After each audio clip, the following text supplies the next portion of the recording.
Добър ден!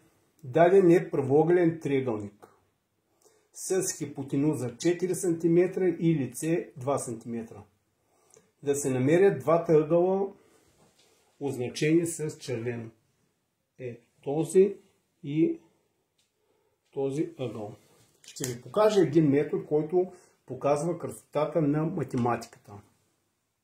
Решение. Първо построявам от върха с правия ъгъл височина към хипотенузата.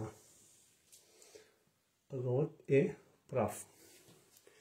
Тази височина H ние можем да я намерим, защото знаем лицето, че е 2 см, също така знаем, че лицето за всеки триъгълник е равно на 1/2 височината по отсечката, която в случая е 4 см. Лицето е 2 см, замествам 2 равно на, съкръщавам 2 пъти H. Следва, че H е равно на 1 см. Намерихме височината 1 см. Сега построявам медиана от правия ъгъл към хипотенузата. Медианата е отсечка, която разполовява страната. Следва, че тази права е 2 см и тази права също е 2 см. Знаем, че около правоъгълен триъгълник, ако опишем окръжност, хипотенузата се явява и диаметър. Също така центъра на окръжността лежи на центъра на хипотенузата. Значи това е центърът. Следва, че тази права медианата се явява и радиус. Това е 2 см радиус, това е 2 см, следва, че и това е 2 см. Щом тази права е 2 см и тази права е 2 см, този триъгълник е равнобедрен. Значи този ъгъл,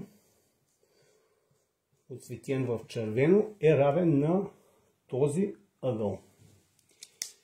Сега разглеждам този правоъгълен триъгълник, осветявам го в зелено. За него какво можем да кажем?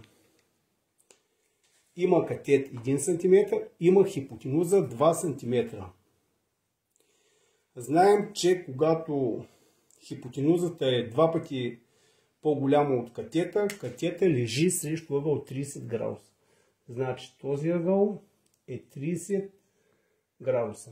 Следва, че този ъгъл е 180 минус 30, 150 градуса.